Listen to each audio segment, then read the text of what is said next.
Get rid of that. Ah. Press escape.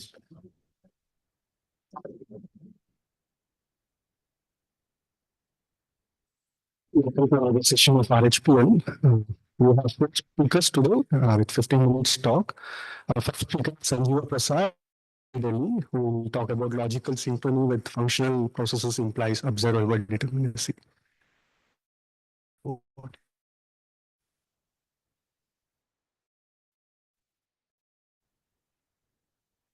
No, this is. Oh, it's there.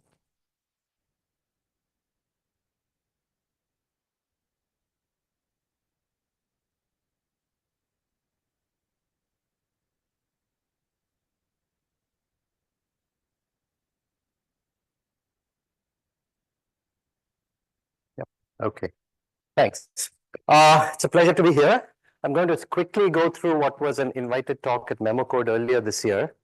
And the title is up there. This is joint work with a lot of people, University of Auckland. Hello.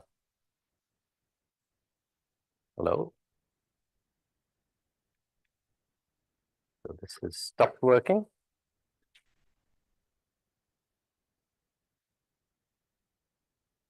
Yeah.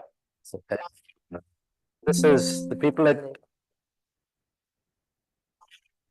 Keep it at that. Working or no?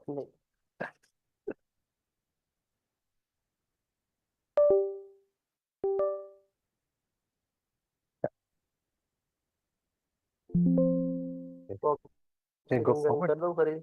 Stop sharing.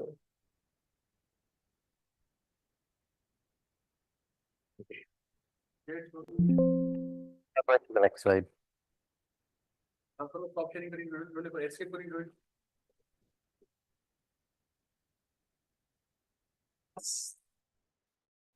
And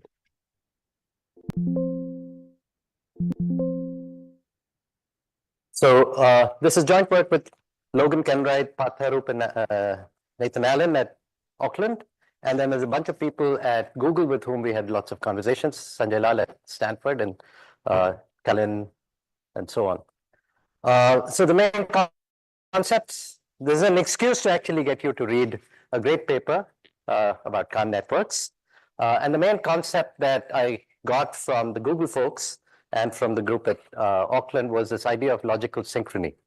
And so what is logical synchrony? It's an abstraction from physical time, as well as lockstep synchrony, but which preserves causality. And to quote from the paper, distributed computing can be coordinated as tightly as synchronous systems, but without the distribution of a global clock or any reference to universal time.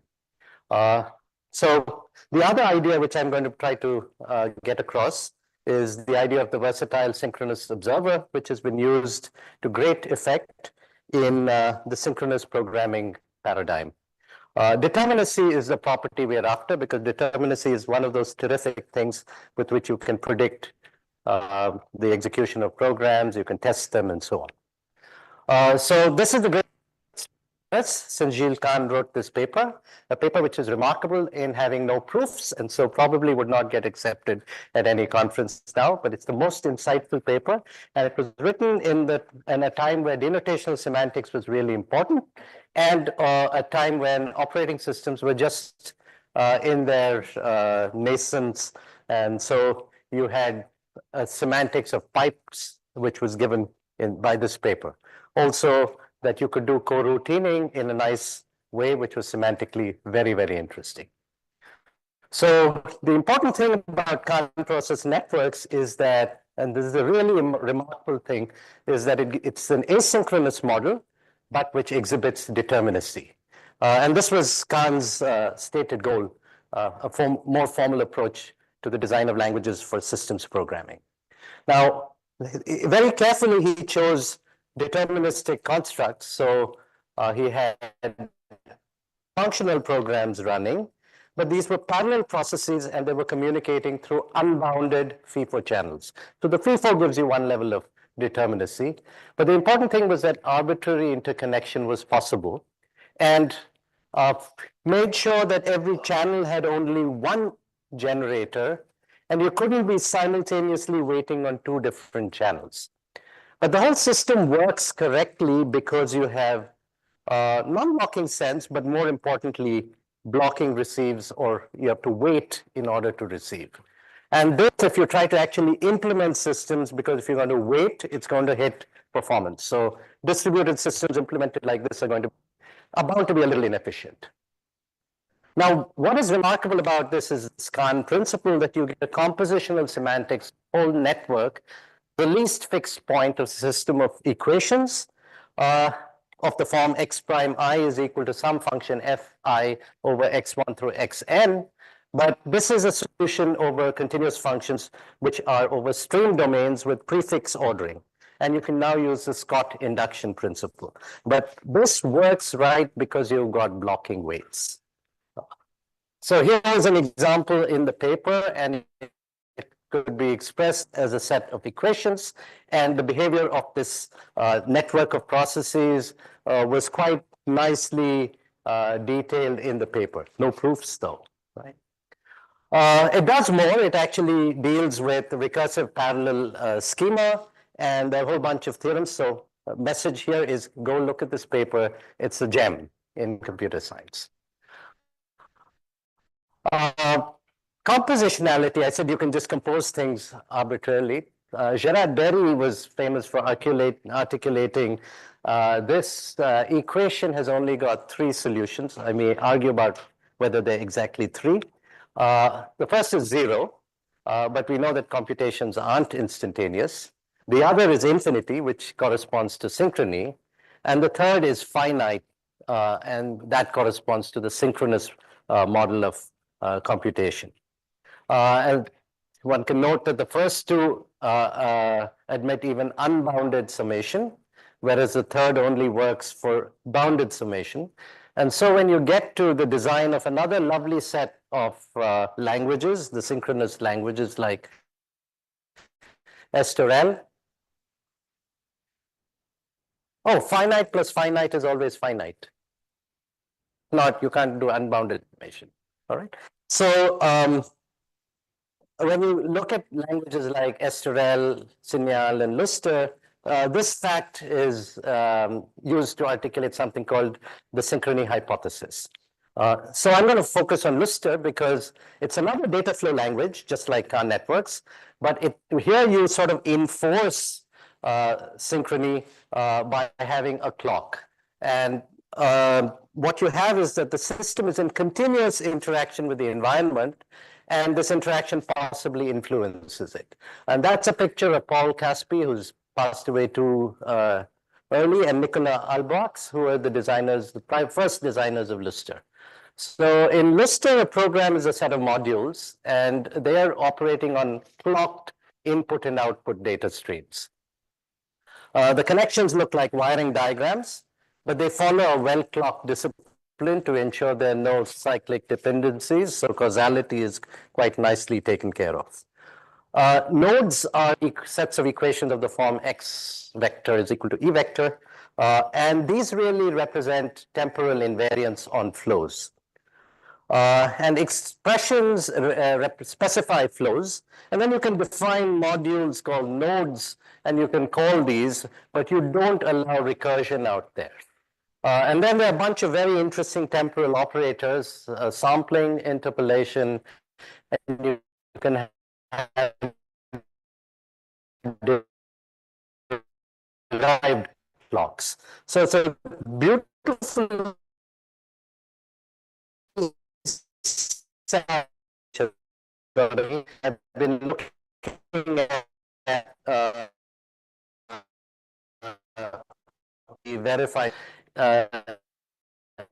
and define a synchronous observer. And so you can take your system sys. Oh God, what's that doing in the middle? All right. And you can adjoin it with a property observer PO, which tries to see whether your system is correct or not. You can also adjoin it with another observer, which is observing assumptions you're making on the system. And so you can say whether these assumptions were realistic or not. And you can start looking at inputs from the environment. But the nice thing is that all of this can be written within the language. And so you can take this, you can treat it as an executable framework, and you can do a whole lot of things like testing and so on. But model checking in particular is extremely efficient because becomes nothing but synchronous product. In the traditional sense, we understand synchronous product. And so you can use this idea of this versatile synchronous observer, as John Rushby calls it, to monitor, to enforce constraints, to generate test cases, and a whole lot of other things. And you get this lovely set of tools that Lustre comes with. This is great. So I wanted to look at Lustre. I was interested in Lustre, and then I came across this work from these guys at Google who came up with a network protocol called BitTide, which does something really nice. It sort of keeps buffers bounded, but always make sure that the buffer has got some element in it. And remember, weight was the sort of Achilles heel of Khan networks. It's what makes them inefficient. So if you start looking at this, and this is magic to me, it's all done by control flow, by looking at the occupancy of the buffer and thereby slowing or speeding up a process. So they came up with this model, and then there's a sort of underlying theoretical model below it, which is slowly being articulated by us jointly. So you can think of a machine as going through and doing a bunch of events, and so it's just sort of picking away at its events, but these ticks are not necessarily equitempered. They're not necessarily of the same size. It's not a clock. It's just some bunch of events which are being numbered. So you have a counter, and you have a bunch of three here. There are three machines, each going at their own rate, and they're sort of just numbering events out there. And then you could, there's no necessity to synchronize these machines. The synchronization should happen on its own in some way just because of causal dependencies on events. So I'm not trying to do Lamport clocks. Let me make that clear. So you can take this and abstract this and say, oh, these are the communication links between the machines. And then you can put down invariant delays between events on these machines. So the ith machine, the ith event on machine 1, if it is causally related to the jth event in machine 2 with a delay of 2, it means the I plus 1th event will correspond to the j plus 1th, and there will always be this difference of 2 causal events out there. So that's the idea of what these diagrams mean. And then they came up with the semantics of saying, look, we can start drawing these arrows, and so we can take this extended graph, and that's the semantics of this extended graph, and it just sort of grows across. Yeah. Okay. So they also came up with the notion of equivalence between these two machines. And here you've gone and changed the numbers out there, and all you've done is do a translation on the event numberings on the different machines. So you take these, there's no change in the causal edges, but you can remove negative edges. So it's a rather nice notion, and it took me a while to understand that this indeed is an equivalence. You can come up with its own extended graph, and it's not the same extended graph, but there is a very real sense of there being an equivalence. So the causal structure being preserved. So now what happens if you start running a Khan network on one of these? Here is Khan network, which is, the first node is adding x1 through x3, and then sending it out to the second node, which multiplies it by 2, and the third node takes the output of the second node and multiplies it with the output of the first node. So you can get some behavior, and this can go on forever. I've shown that. So that's the Khan style asynchronous equations. You can code this up in Lustre. And now you can go and start executing Lustre. There's a certain way to say that if the delays were this is what the Lustre program would do. And then you can talk about the semantics of running this Lustre program and you get what I call an extension graph as the semantics of the Lustre program. And this is not a graph which goes infinitely into the past. It has to be initialized somewhere. It's got definite starting points. And then I asked the question to myself, if I ran the same intended program on an equivalent LSM in the sense of that equivalence, I have to write a different Lustre program. But there's a method to how to write these different Lustre programs. Its behavior is going to be a little different because the ith event is no longer going to be the j plus 1th event there or whatever. It's going to be something else. You've changed all the indices. So we start comparing the execution trace, and then you see you can get the same behavior with appropriate initializations, but you have to sort of look at different wavefronts. So if you look at the colors out here, they indicate that if you looked at these tables with the same colors as the wavefronts, I'm done. You would get some notion of these being exactly equivalent. So in some sense, we've preserved the semantics of this. Just going to skip over this. And so I'm the last slide. So this gives us a distributed observer. It's a logical observer. What is the outcome of this? You can use Lustre to model these asynchronous programs, which have this nice behavioral connection of running on an LSN. And you can start doing compositional reasoning using all those tools. So that's what I had to say. If nothing else, please go read these papers. They're beautiful papers to read. Not mine. I talked of Khan's and Albuax in the Caspi paper. Thank you. Thank you. In the interest of time, you can ask questions during break. So let's thank the speaker, Sanjeev Prasad. So I know this place is a little dangerous to step off. So I've taped a warning sign out there.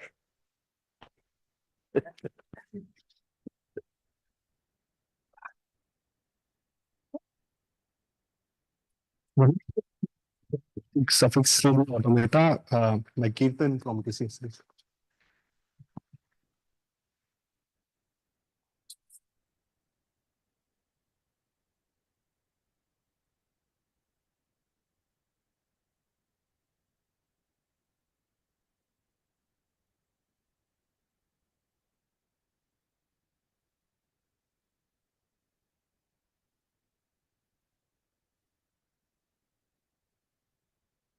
Hello.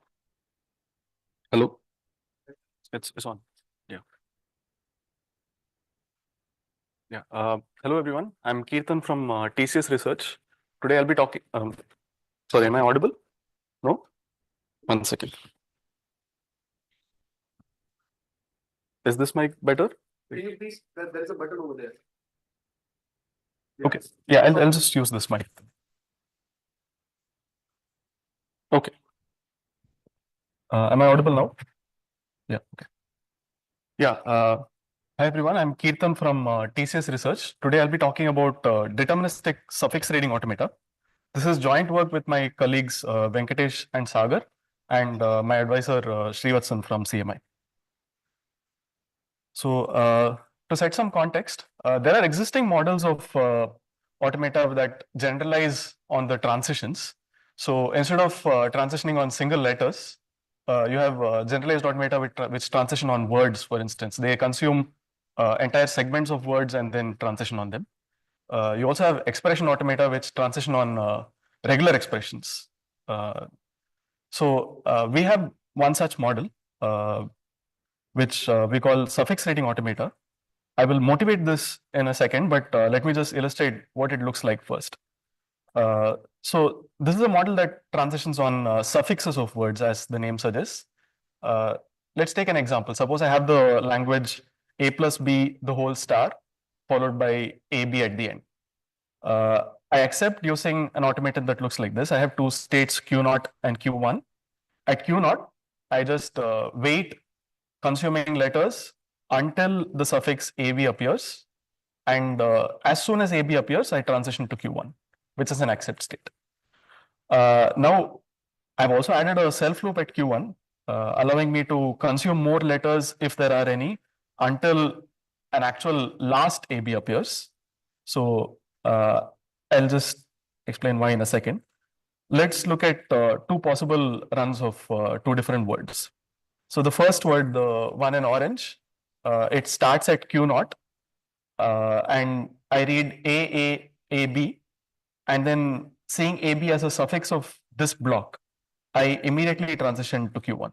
So the moment I see the suffix that appears on my transition, I'm forced to take it. I don't have a choice. So that's what enforces the determinism over here. Then I move to Q1, continue reading B, and then AB again. I take the self loop at Q1, and then there is a B left over at the end.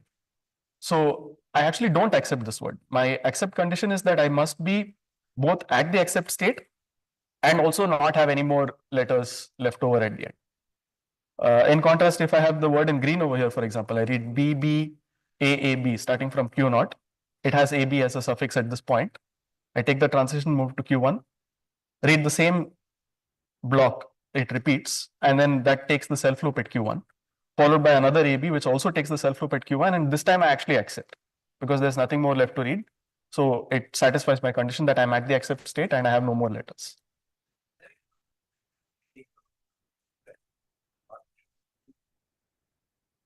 Ignoring and talking things, and shouldn't you be doing this with the daily plus more, which says I've last read an AB. Yeah, so it can be thought of as like similar to a transducer, just that I don't have any output necessarily over here. I'm just reading until some particular. Maybe a more machine. Yeah, so it's actually motivated by some examples in practice where you look for some patterns specifically and then wait for them to occur. And the moment those patterns occur, the system kind of changes its behavior. So I'll actually illustrate those examples in a second. So like maybe that might help motivate this. So the syntax is nothing unexpected. I won't spend time on this. It's just the usual states, an alphabet, transitions on the words instead of letters, except you're interpreting them as suffixes that you're waiting for. So I'll just skip the details. That's not anything unexpected. But just believe me that with the behavior that I described, what we have is a model that has the exact same expressivity as DFAs. So every complete DFA can also be thought of as a DSA for the language because you simply read every letter as a suffix, immediately take the transition, and which you're forced to, and then the run of your DSA is the exact same as what the DFA run was. So every complete DFA is also a DSA for the language. For the other direction, you can look at each transition as a pattern that you're waiting for and construct a block of a DFA corresponding to it. So in this example, you have from Q two transitions ABAA and BAAA. So you have two different blocks that you can construct which just recognize those patterns. For example, ABAA, you have a state on reading A, and then after reading a B, you move to a state that records that you've seen AB so far, and then move back and forth depending on what is the pattern that you've recorded so far. So you can kind of imagine that every DSA can be converted to a DFA this way. And this shows us that we're not really gaining anything in expressivity. It has the exact same thing that it accepts regular languages. But the motivation actually comes from a slightly different place. So we actually started with some examples in a practical setting, specifically one system for automotive software. So the particular example stated that when the alarm of the car, when the alarm is switched off and a panic switch is pressed twice within one clock cycle, as in like one time unit, then the system should go to an error state. Okay, so I represent this in a finite state system as follows. So I explicitly have two states that represent the alarm being off and on, and I toggle between them by switching the alarm using the letter S. The panic switch press is recorded using the letter P, and time units, for now, I'm just letting them elapse as explicit letters. So T is literally the elapsing of one time unit. So a DFA representation would look like this, starting at Q0 where the alarm is switched off. I can see two presses of the panic switch and move to the error state and then continue to stay there. But if one time unit elapses meanwhile, before I saw one press of the panic switch or after I saw one and before I saw the second, then I have to go back to the initial state. Meanwhile, if the alarm is toggled at any point, I have to change my state and then wait for it to be toggled back off before I can proceed. So a suffix automaton representation is slightly more succinct in this case, where I just record the fact that I need to see two presses of the panic switch at the end. It doesn't matter what I saw until that point. The moment I see two presses of the panic switch, I move to the error state.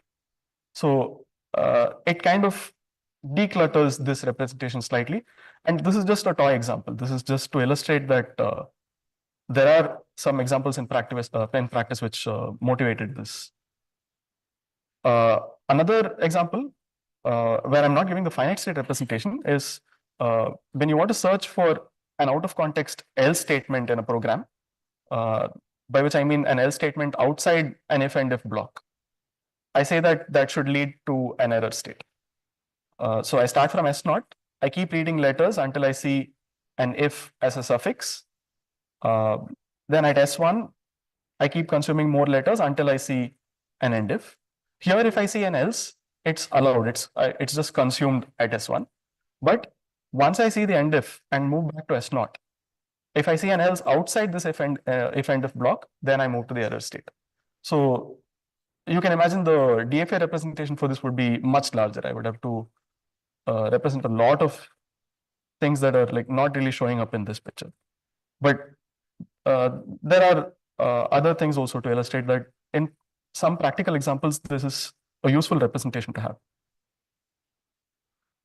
One thing though, in comparison to DFA, I cannot talk about the size of this machine as purely being the number of states that it has, because I am technically using these larger transitions. I'm using strings. So I should account for that as part of my size. So we use total size as the measure. We say that the total size for a machine is the number of states plus the number of edges and the actual length of the labels on those edges. There is a bit of redundancy. I mean, you could technically just drop the edges and count only the length of the edge labels, but we're sticking with this because this is what's been used for other models as well, and we just wanted that for consistency. So any DSA is at most the size of the main DFA, because the main DFA itself is a valid DSA for the language, but it's also bounded on the lower side by a fraction of the main DFA size, the fraction being something to do with the alphabet size. So there are cases where you cannot, where you can show that there is no such DSA smaller than that. So there are some challenges in trying to find a minimal DSA representation. The first one being, like, you don't have a canonical object. So in this case, I illustrate two DSAs which accept the same language. The first one reads, let's say the alphabet is just A and B. The first one, the moment it reads an A, it moves to a state and waits. And then when it sees a BA, it moves and accepts. So that means at the middle state, it kind of keeps reading more A's until I see the first B.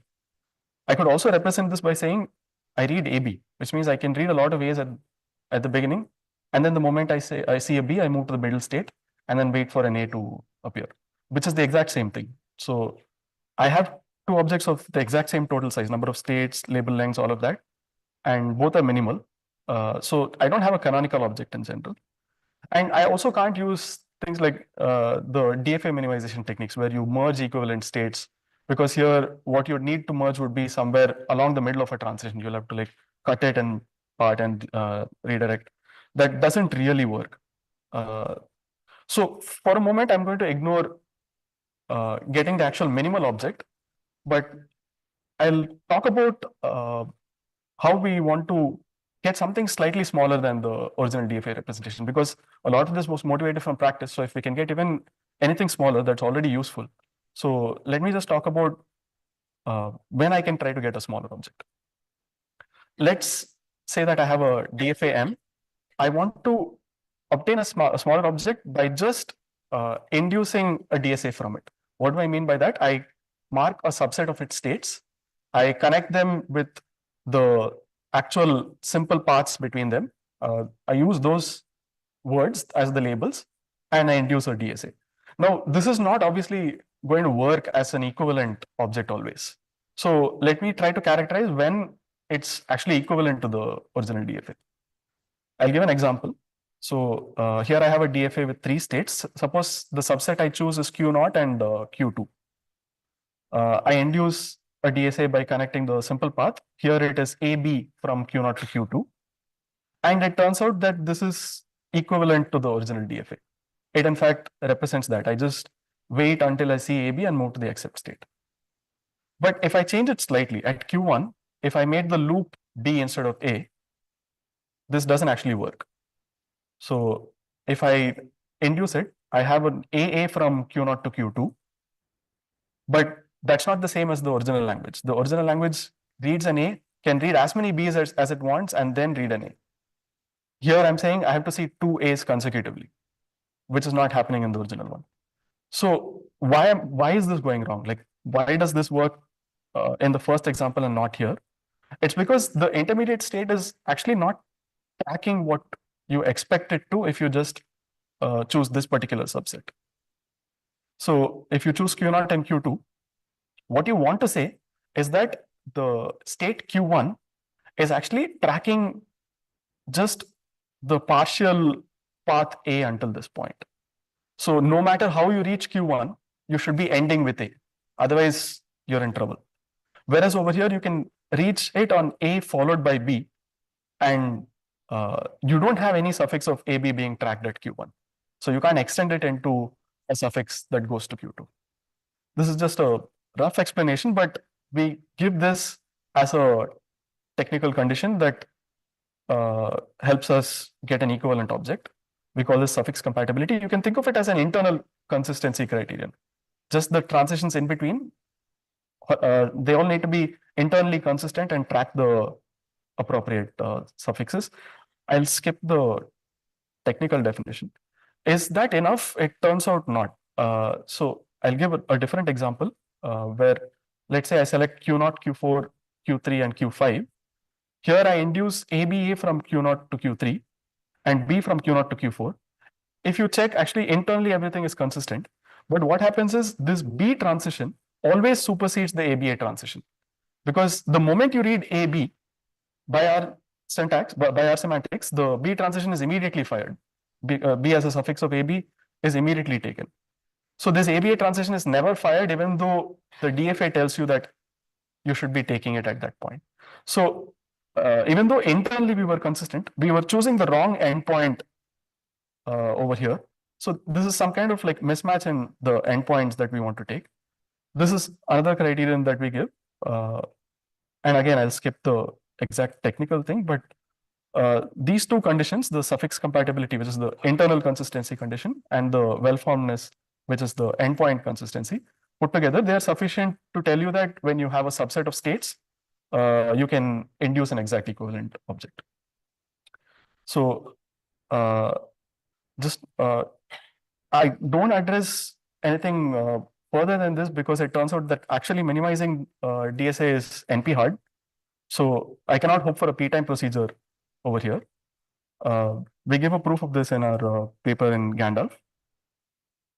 But yeah, that leaves a lot of follow-up questions to be addressed. So for example, we have not answered if, like given a DSA, can we quickly check whether it's minimal, for example, or in terms of states, maybe there are settings in which the number of states is more important than the actual total size.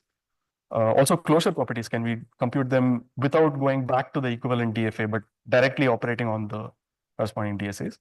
And also the procedure that I illustrated, clearly it doesn't work in general to minimize. It's going to be NP hard, so the speed time procedure is not going to work. But can there be a subclass where this actually works to derive the minimal DSA? We have some ongoing work that we believe can lead to that. And also practical applications. We started from a practical setting. We want to connect it back there and get an implementation out of this, like for test generation and so on. Thank you.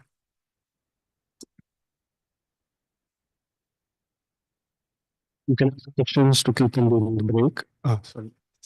Sorry. Uh, thanks. Yeah. Let us thank you for the talk.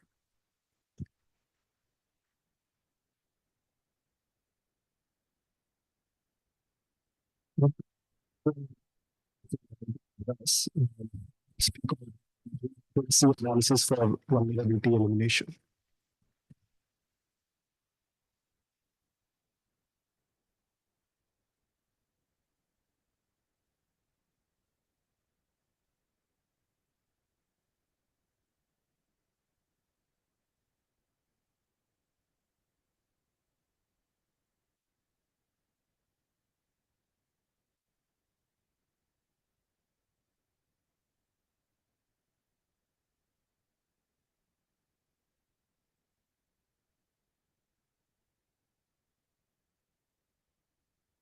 Hello.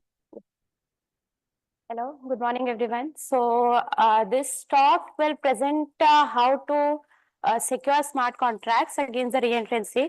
So that's the headline. That's the reentrancy analysis for the vulnerability elimination.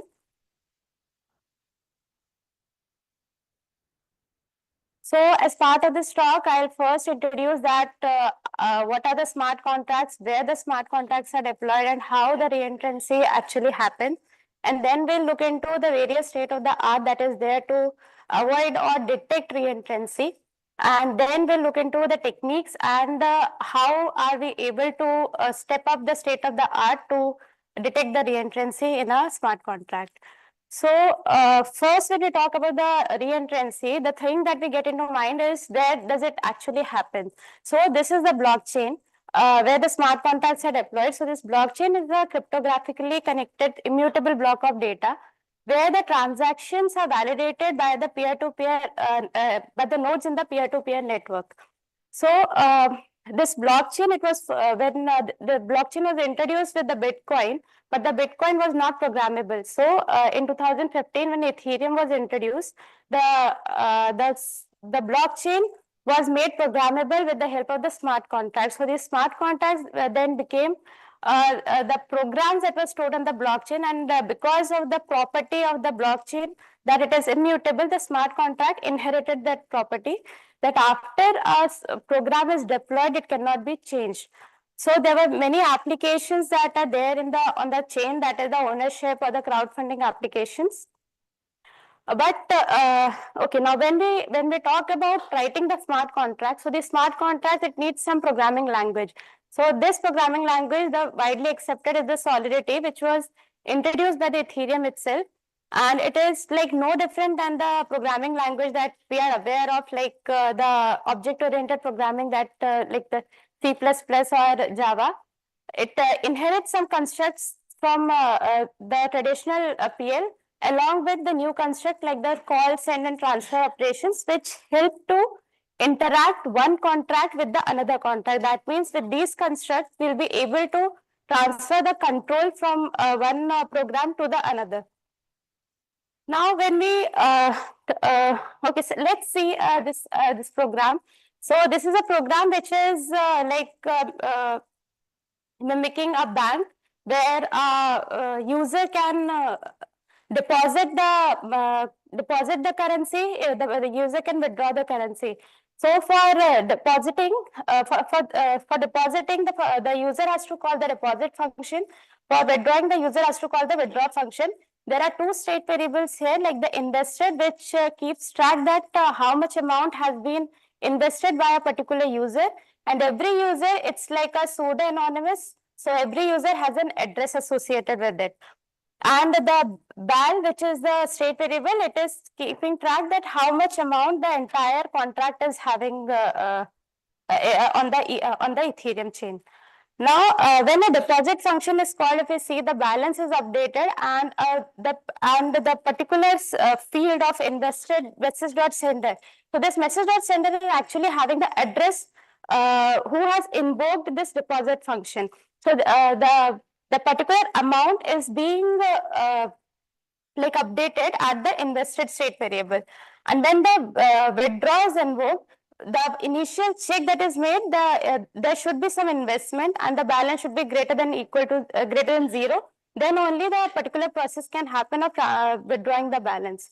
Now, if we see, if the attacker sees this contract, what happens is a deposit is made at line in the second code at line number 3 with 1 unit of 1 unit, and then a withdrawal is invoked.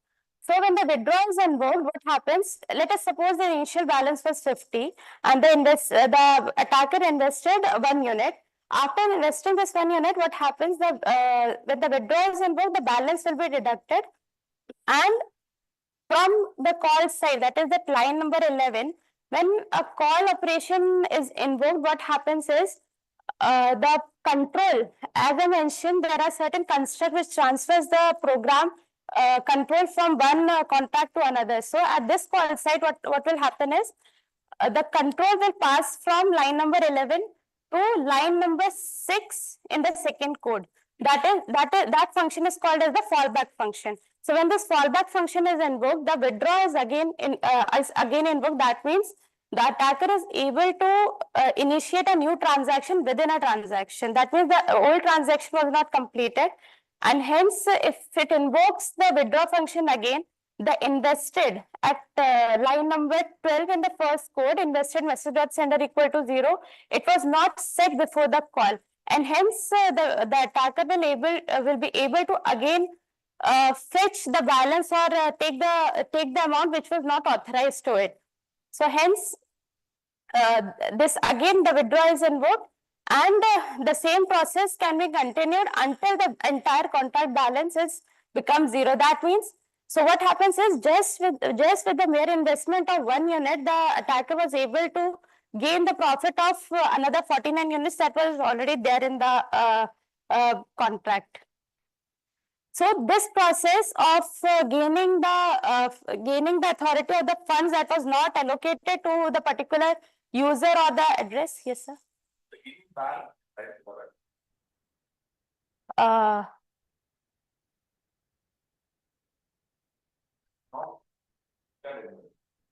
Okay. Inval, it's a typo. It's a typo. Inval is actually having the invested message.sender balance. So there will be a line before that where inval I'll be having that assignment from the invested message.sender into the inval. That's a local variable here. So this process of gaining an unauthorized access is called as double spending. So this attack was this attack was first done on the DAO, which led to the loss of approximately $250 million loss was happened.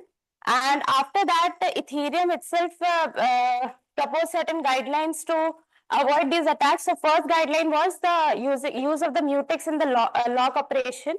So what happens in the same code is there on the left hand side. What we have to do is just have to secure all the operations, the read-write operations that are there with the help of the lock variables.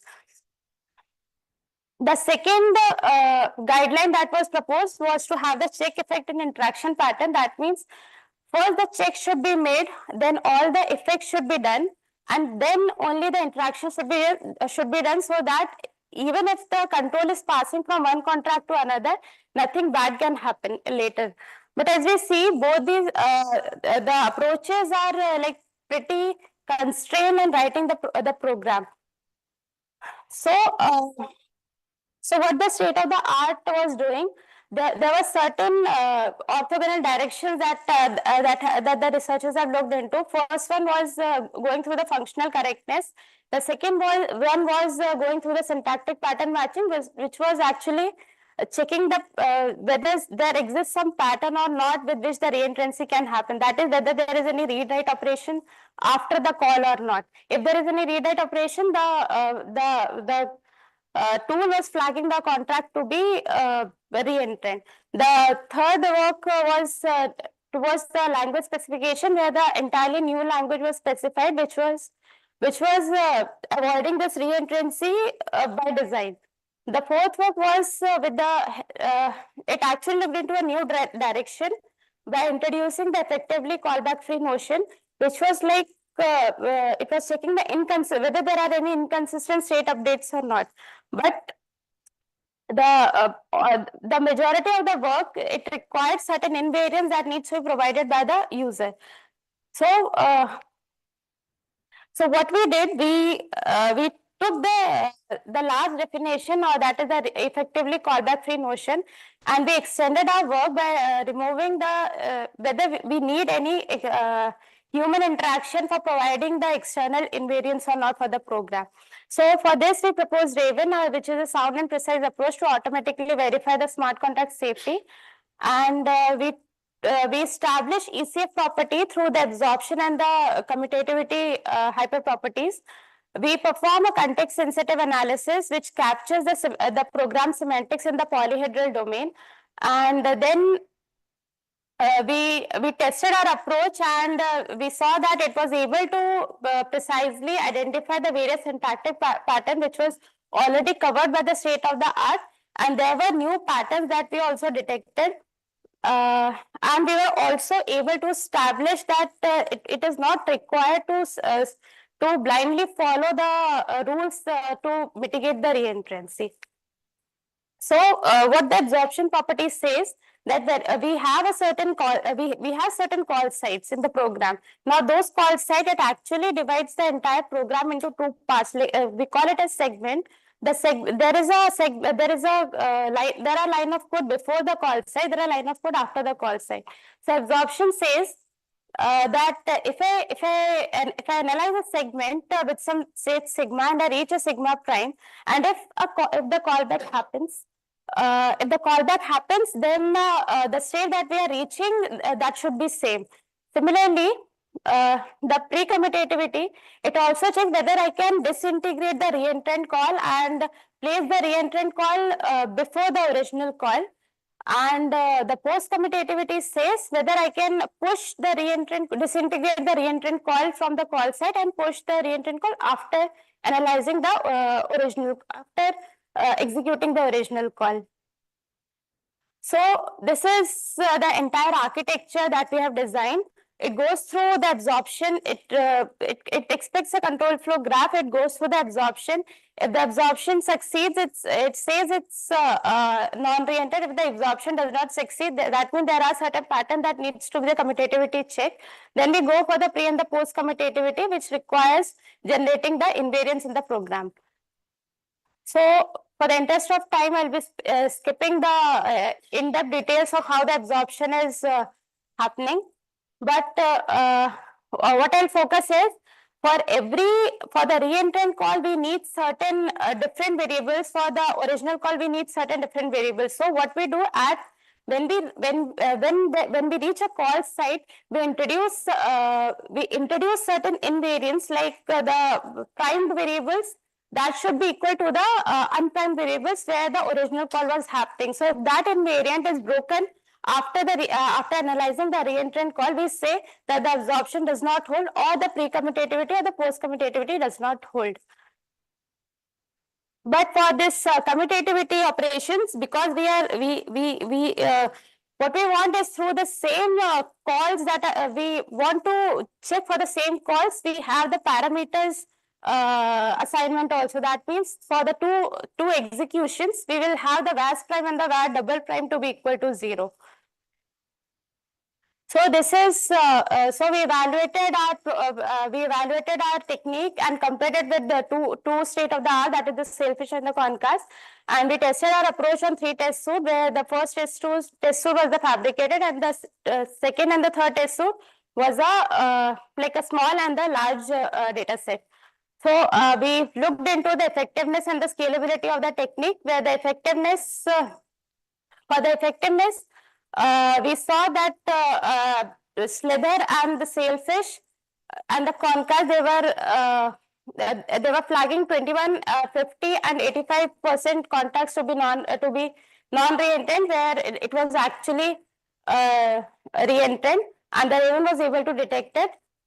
For the second and the third test suite also, the results were pretty good in the context.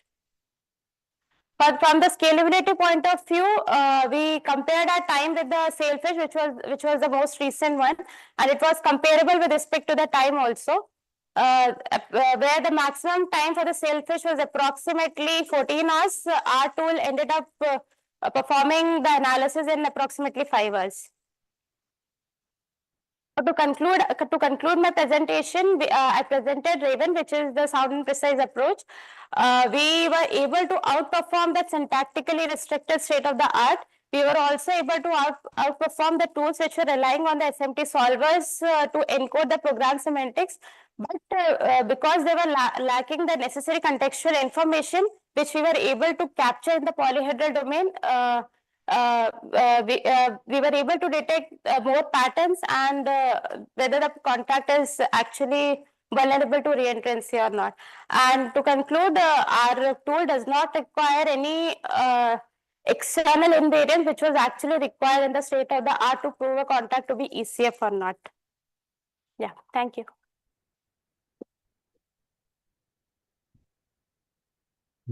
Okay. Yes. So saying that you this some sovereignty itself, right? I mean, so it's just a little observation more than a question, which is that reentrancy was supposed to be a good thing, that you could safely of the program without interfering with anything else. And which was rather than being solved, to show the semantics there and so on.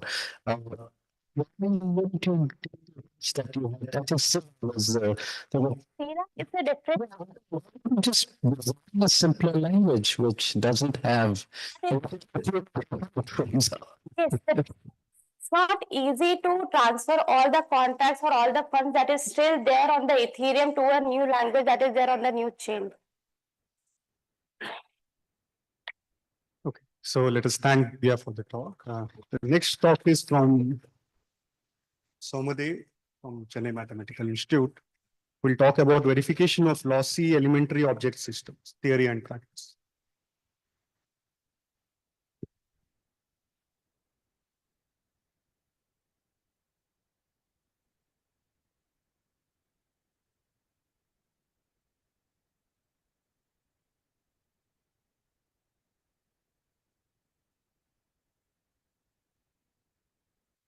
Am I audible?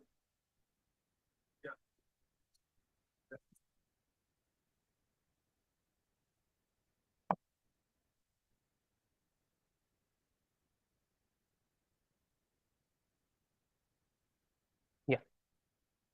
Okay. Thanks everyone. So good morning. I'm Shomodev. I'm from CMI. Today I will be talking about reachability and coverability problem for lossy EOSs. This is a joint work with Francesco. He's from University of Bolzano, and Tefila. She's from IIT Dharwad. So yeah. So I've divided the talk into 3 parts. So we'll first briefly talk about what petrinets are, and then I'll enhance the semantics and syntax to higher order petrinets, and then we'll talk about reachability and coverability problems. So yeah, petrinets. So you can think of petrinets as a directed, weighted bipartite graph where you have places and transitions. And places can hold tokens. Okay, so a configuration of a petrinet is basically a marking where you have a vector of the, let's say for in this example we have 5 places, so we have a vector of size 5, and each coordinate corresponds to the number of tokens in the corresponding place. So you have an order on the places. So for the semantics, we have something which we call a firing of a transition. So for instance, let's consider this. Let's consider this transition T1, T1 hat. So it has a precondition. So there's a pre-place P1, and the precondition is asking there should be at least two tokens in P1 in order for it to be enabled. Okay, so if we call a transition enabled if it satisfies the precondition. And so firing is basically a sequence of steps where you basically consume tokens. So in this example, you consume two tokens from the place P1, and so there's a post condition for the transition T1 hat where, so okay, if a transition is unlabeled, it's by default of weight 1.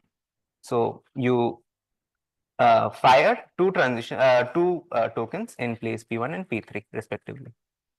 Okay, so this is a sequence of steps which we call a firing. So a run of a petronet is basically a sequence of such firings. So in this example, you have T1 hat, which does the following as we saw, and then you have T2 hat, which is enabled now, and it can be fired. Okay, so coming to elementary object systems. So elementary object systems are a paradigm of nets within nets. So nets within nets is saying you have a petronet, and where tokens can be petronet as well, and inside which tokens can be petronet as well. But for elementary object systems, we restrict it to two levels. So you have a base petronet, which we call a system net, and where tokens can be petronets as well, okay, which we call object nets. And yeah, and places are typed. So what do we mean type? So the typing function basically maps each place to a particular graph. As in P1, the place P1 should have this should have a object token of this type. So you have a place followed by a transition and then a place. For instance, the place with the blue color will have transition followed by a place, then a transition followed by a place. So you have a typing function that is fixed. Okay. Now, yeah, we have to extend the notion of marking that we had in petronets to nested markings. So, yeah, we have so nested markings are basically multisets, and each element of a nested marking is divided into two parts. The first coordinate just says where this token lies in the system net level. And the second coordinate just says what is the configuration of that object token. Okay. So for instance, in this place P1, you have let's say this object token where you have one token in place 1 and two tokens in place 2. So that is represented here. So you have P1 followed by the configuration of this token, right? Yeah. So I'll briefly motivate why we are studying this model. So this is a toy example where you have drones. So this object token represents a drone where you have two batteries, which basically has black tokens, which we consider as charge units, for instance. And in the system net, you have two places where this drone can fly, right? So in the base, you can charge the drone. So the drone requires charge, and base is like a station where you can charge the drone. So this yeah, so you charge the drone in the base. You do this by having a synchronous move. So you have charge, which is this transition in the system net level, which needs to synchronize with charge 1 and charge 2, which are in the object net level, right? So you fire them, and now you have two tokens in battery 1 and battery 2 respectively. Now you put it back because there's a bidirectional edge. So now base have a charged drone, right? Now takeoff is enabled, which needs to synchronize with move. So once you make a move, you consume one token from battery 1 and battery 2 respectively. Okay, so it just consumes 2 tokens from one from each battery 1 and battery 2, and then you go to field. Now land is enabled and it needs to synchronize with move, so it will consume the rest of the tokens, and that's your current configuration, and you come back to base. Okay, so I'll briefly say what the semantics is for USS. So like we had firings in petrinets, we will extend firings to what we call as events in USS. Okay, so there are 3 types of events. One is object autonomous, where you basically select an object token and fire a transition in it, right? So you select this object token and you fire the transition T0 here. This is allowed by our semantics. There can be system autonomous event where you only fire a system net transition. So you select T1 hat, and T1 hat needs to consume 2 object tokens, right? So it will consume 2 object tokens and merge them. So yeah, so there were 2 tokens and it had so one had only 1 token in place 1 and 0 token in place 1, and this guy had 0 tokens in place 1, and yeah, this token had 2 tokens in place 2, and similarly this also had 2 tokens in place 2. So we just merged them. We merge the tokens and then we propagate it to the post places. Okay. Now notice that there is a place of type blue which is not present in the pre-place. So we produce a new token with empty marking. Now there can be synchronous events as well. So yeah, let's consider firing T2 hat. So you yeah, so there's nothing to merge, so they will just get consumed, and now you have to produce 1 token of type blue. So okay, sorry, since it is synchronous, we also want to fire some transition in the object net level. So we want to synchronize T2 hat with T0 and T1 respectively. So we will fire them, and now we will propagate it to the post places. So here there's only 1 post place of type blue, so we will just take this and put it here. Take this token, take this object token and put it here. Now for place P5, it requires us to produce 2 tokens, right?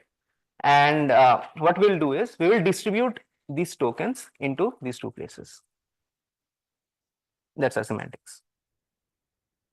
Okay, so the reachability problem just asks, given an EOS, given an initial marking M0, and given a final marking M, whether there exists a sequence of events that leads the initial marking to the final marking. This is undecidable. Coverability problem says, again, given an EOS, given an initial marking M0, given an final marking M, whether there exists a sequence of events that leads this M0 to some M prime that covers M. This is standard definitions. So till now, mostly syntactic restrictions were studied. Yeah, now we actually introduce lossiness to this model, and we will actually see that we get decidability for without having any syntactic restrictions. So lossiness can be seen in 3 levels. We have object lossy events where you lose tokens from the object net, right? Now you can have system lossy event where you lose object net tokens. So you basically lose tokens from the system net level. And you can also have combinations of both, which we call full loss events. Okay, so reachability coverability all now has, yeah, reachability coverability has some parameters now. So we define this more modified reachability coverability problem now. So this less than or equals is the what type of lossy events you allow. That is, it can be either system lossy, object lossy, or full lossy. and L is a bound on the number of lossy steps that you allow in the run.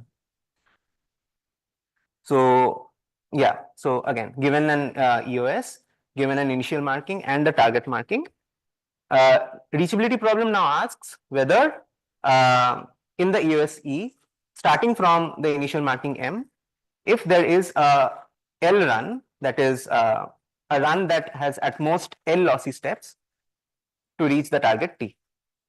Similarly, you have coverability problem, and this induces a hierarchy. So zero reach implies zero cover is by definition. Zero reach implies one reach. This is possible because you can cover a target marking and then lose exactly those tokens in order to get the exact target mark. So that lossy step is this one lossy step that you require to have reachability. Okay. Now, we also have a notion of omega reach and omega cover. Basically, you have unboundedly many lossy steps. Now, this hierarchy collapses if the lossy relation that you have is compatible. So, what do we mean by compatibility? Compatibility is saying, given a marking M, you can reach a marking N prime by having a lossy step and then some transition. But then you are also so if there exists such a run, then there exists an alternate run where you have transitions and then a lossy step.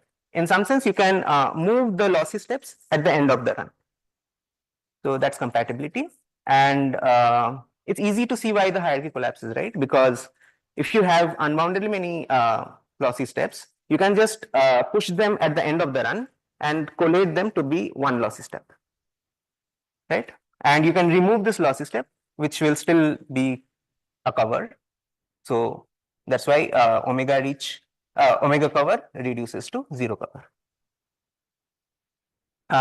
Yeah, so I'll just briefly state so we considered two models. So conservative EOS is a syntactic restriction on EOS, and yeah, this was already studied by this paper by this person, Michael Kohler-Guzman, and he had undecidability for reachability and decidability for coverability problems for conservative EOS. And he also showed that for general EOS, of course, it follows from conservative EOS that the reachability is undecidable, and he showed that coverability is undecidable as well for EOSs. Our contribution was basically for conservative EOS with object lossy and system lossy events.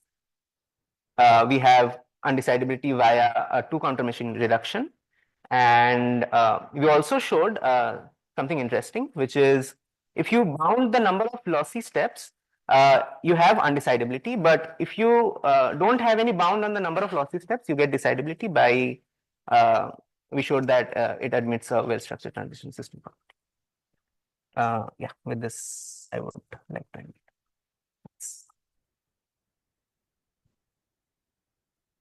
You can ask the question during the break. There's some announcement from the organizer. There's magic event that is happening during lunch break. It's close-up magic, so your watches may get managed temporarily. I believe, yeah. So, yes, that's all we have in this session. Thank you for.